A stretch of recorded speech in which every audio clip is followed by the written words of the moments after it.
No calvinismo, Deus ama todos? Não, não. E qualquer calvinista sincero vai dizer isso. Não, não. Isso aí é o calvinismo rudimentar, não. Ele não ama a todos. Não ama. Pelo menos não ama a todos da mesma forma em termos salvíficos. Ele ama só os incondicionalmente eleitos com amor eletivo ou salvífico. O resto da humanidade, se Deus amá-la, ele ama com a chamada graça comum. Então Deus dá a chuvinha, né? Quando chove, ele dá o brilho do sol, ele dá o aroma, a fragrância das flores, o que é maravilhoso, mas quer que o sujeito morra e vá arder no quinto dos infernos, com perdão pela expressão, né? Então ele é um Deus bacana, ele tira a graça comum, ele dá para você, olha, eu tô te dando o brilho do sol, eu tô te dando a água da chuva, eu tô te dando a fragrância das flores, mas o senhor não me ama eletivamente? Não, eu quero que você vá pro inferno. Então, não é à toa que tem o livro, né, que foi publicado ali pelo Dave Hunt, que é Que Amor é Esse? Então esse amor, o amor no calvinismo é uma das coisas mais estranhas, mais bizarras que existe, né? Porque em última análise o que eu vou dizer é muito forte, né? Só isso explica por si só. Eu poderia dar 1000 motivos porque não sou calvinista, com respeito aos irmãos calvinistas, tá? Assim como eles divergem de mim, tá tudo certo, dos arminianos, é normal, sem nenhum problema. Mas eu poderia dar 1000 razões para não ser calvinista. Eu podia ficar a noite inteira e varar e dias, eu não sou por causa disso, e citar os textos e tal, ok.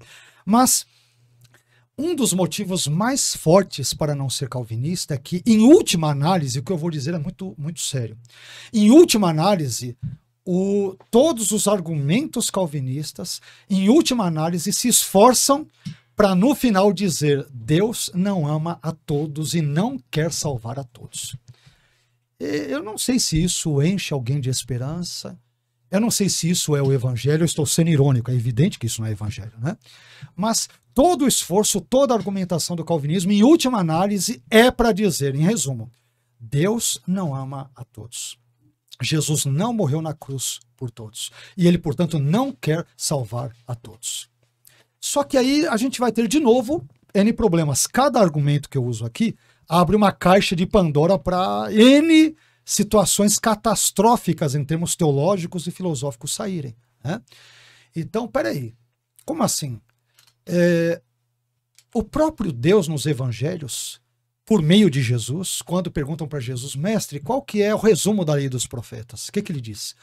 Amarás o Senhor teu Deus, não é isso? Né? Com toda a sua mente, força, entendimento, aquela coisa toda, com a sua alma e tal, e ao próximo como a ti mesmo. Então, diante da percepção calvinista, eu questionaria Jesus. Se eu fosse um calvinista, Jesus, como eu devo amar o meu próximo? É como Deus no calvinismo ama? Ele ama eletivamente alguns, só quer salvar alguns, e boa parte da humanidade, ou a maioria, porque a Bíblia diz que a porta é estreita, então, portanto, eu imagino que a maioria vá se perder. Então, Deus, o Jesus, deixa eu ver se eu entendi o senhor. Se eu fosse um calvinista, eu perguntaria: ô Jesus, deixa eu entender. Então o senhor quer que eu ame a Deus acima de todas as coisas e o meu próximo como a mim mesmo, mas é para eu amar como Deus ama no retrato calvinista?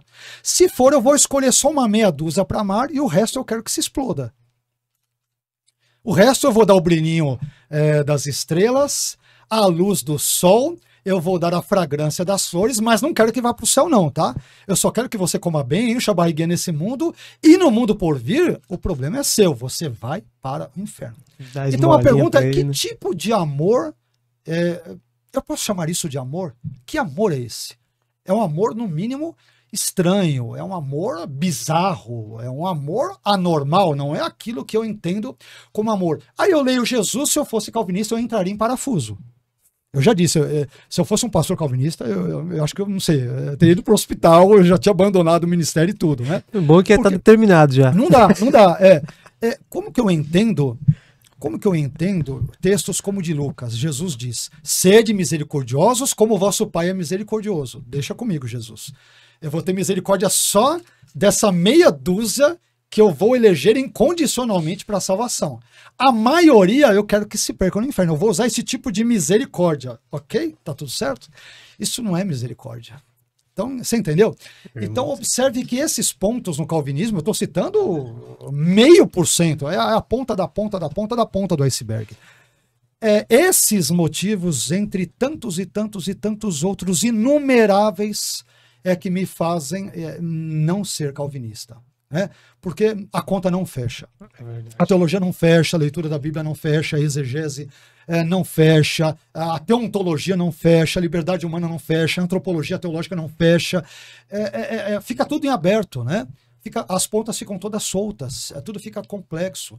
Você tem mais indagações, mais problemas, mais rolos, mais becos sem saída no calvinismo do que no arminianismo. Não é que o arminianismo seja uma teologia perfeita, mas você tem um retrato de Deus bem diferente, mas muito diferente do que aquele que é visto no calvinismo. E o senhor falou bem, né? É como se você desse um pedaço de pão, uma esmola para o mendigo e falasse, aqui sua esmola, mas eu não quero você no céu. Perfeito. Né? É isso exatamente o que o calvinismo ensina para os réprobos. Quem são os réprobos? Só para explicar a linguagem para quem eventualmente nos assiste, né? O réprobo é aquele que é o preterido, é aquele que Deus rejeitou salvificamente. Podendo salvá-lo, já que a salvação ela é incondicional, a eleição é incondicional no calvinismo, já que é incondicional, por que ele não salva todos? É diferente da visão arminiana, porque no arminianismo a salvação se dá com base na presciência da fé. Então Deus, nesse sentido, como Deus cria o critério salvífico, fé e permanência na fé, é evidente que ele, pelos critérios que ele mesmo criou, não foi o homem que criou, ele que estabeleceu, e ele é soberano. Então, pelos critérios que o próprio Deus criou, é impossível que todos sejam salvos. Por quê? Porque sempre existirão aqueles que sejam incrédulos. Sempre existirão aqueles que vão resistir à graça.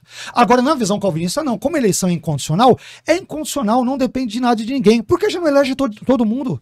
É incondicional. Você entendeu como é o problema?